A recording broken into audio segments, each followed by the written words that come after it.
Good morning. How are you doing? This is Professor A. Welcome to my channel. This morning, I want to talk about social protection. The first time I decided to enlighten the public on social protection was 2018. You can see this is the document I've written in 2018 here on resource mobilization and to enhance access to social protection in Wajir, Isiolo, Mandera, Garissa, and Mombasa through cash transfer, housing, clothing, and school fees. So social protection basically is to, they mitigate and challenges facing, maybe when there is drought and people could not afford water, food, that intervention by the government. So the problem was these counties face a lot of challenges related to poverty, then there is effect of nomadism, conflicts, droughts, there is insurgencies, mismanagement of county resources. That's the main challenge. Basically there is complete embezzlement of county resources, especially in these counties, the dry areas. So there is also lack of human capital and productivity. There is challenges related to quality education, lack of teachers, poor school infrastructures, lack of relevant teaching and learning materials. There is generally inequalities, you see. There is income inequalities generally. So those are the problems facing these counties.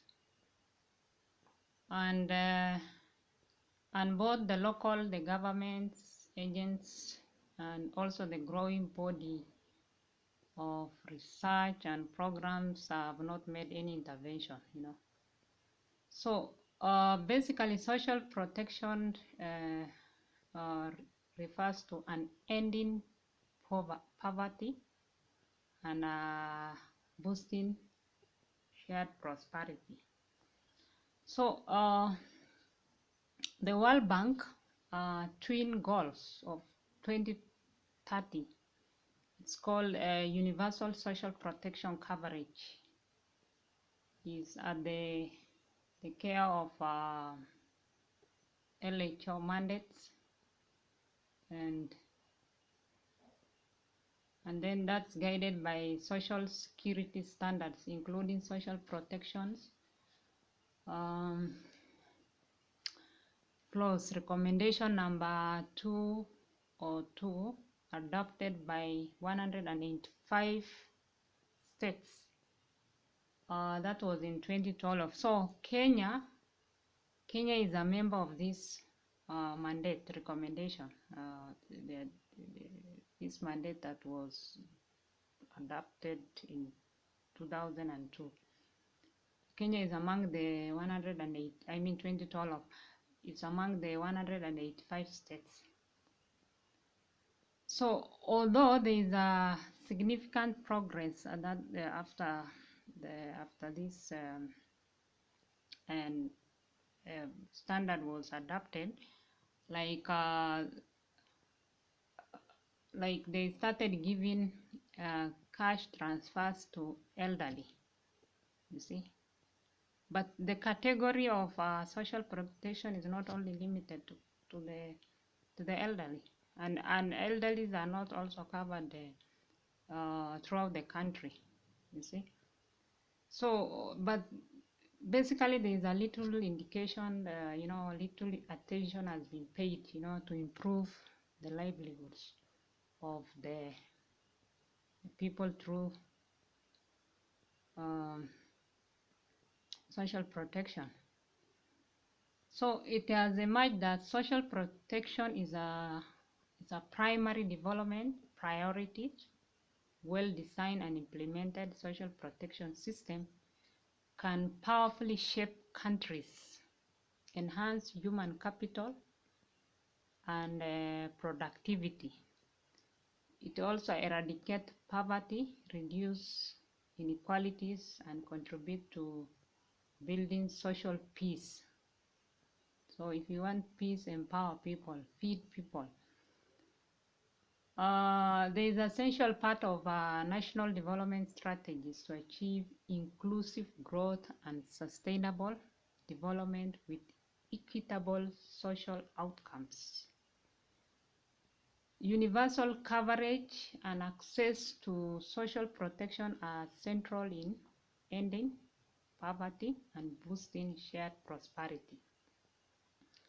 So the World Bank twin goals of 2030, universal social protection coverage is the core of the ILO's mandate, guided by ILO's social security standard, including the Social Protection Flows Recommendation number 202, adopted by 185 states in 2012.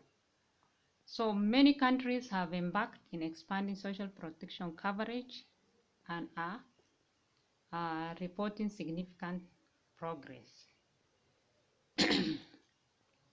For the World Bank and ILO's, universal social protection refers to integrated set of policies, okay, designed to ensure income, security, and supports to all people across the life cycle, paying particular attention to the poor and the vulnerable. Anyone who needs social protection should be able to access it. Universal social protection includes adequate cash transfers. So the cash transfers for elderly was not adequate. For all who needs it, especially children, benefit supports for the people of working age, those are the elderly. In the case of maternity also, disability, work injury, or those without jobs, and pensions for all older persons. This protection can be provided through funded social benefits, social assistance services, public works programs, and other schemes granting basic income security. There has been no wide range of donors, government agencies, and NGOs working intensively to improve livelihood through social protection for many years, especially in Kenya. So that's why I decided to write this document in 2018. And during COVID, I also sensitized on my Facebook. So it's not for Mr. Raila Odinga to use it as a campaign strategy. It's not a favor.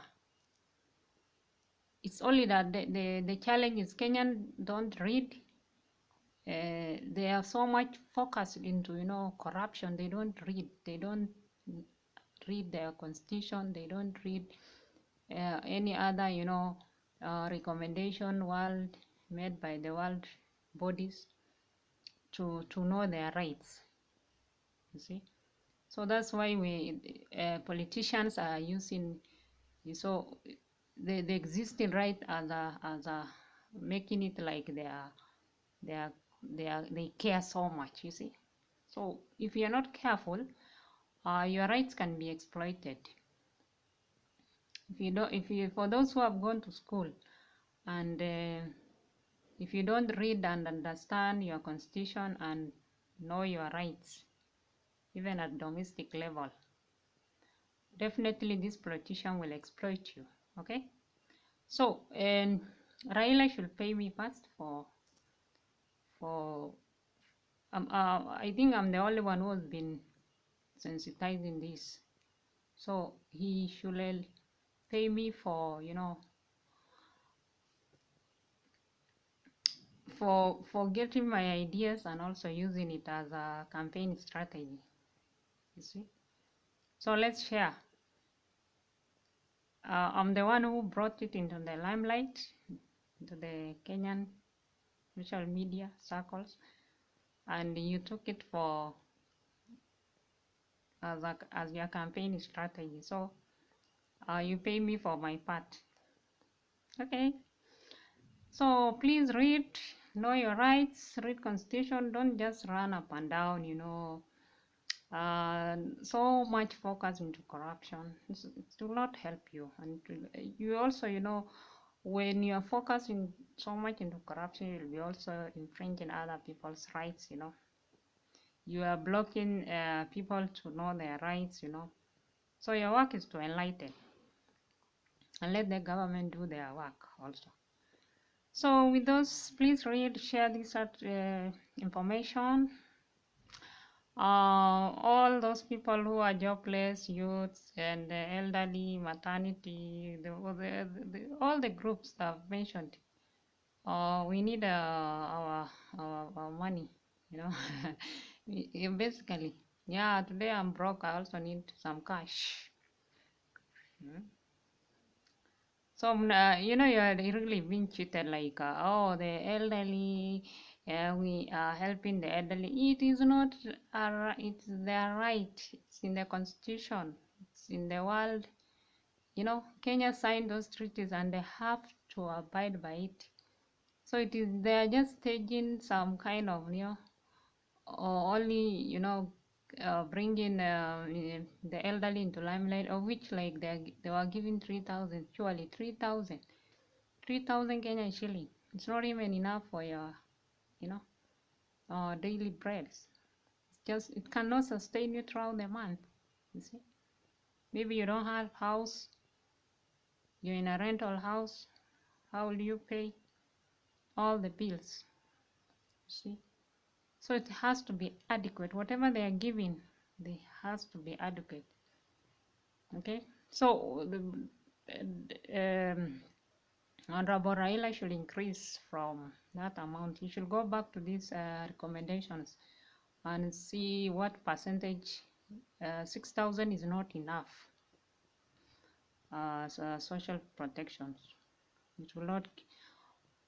Basically, it will take you off the streets at some one point, but you will not go beyond that 6,000. You know, because basically, giving 6,000 shilling per month, it's without, you know what the other developed countries, what they do, maybe when you lose your job, you are included in social protections, but up to a certain point, because they have to, there must be agencies that help the youths to get jobs. All those who can work and earn a living, they should be empowered either through job, well-paid job, or through business into farming. So if they, you know, attain those status, they'll be, you know, they should be struck off the list of social protection. So social protection is more meant for vulnerable at that moment. Maybe today I lose a job, I cannot afford my bills, so I'm entitled until the government find me relevant, something substantive that can sustain me throughout my life. You understand what I mean? Yeah. So please visit my channel Professor A and subscribe. See you soon. Bye.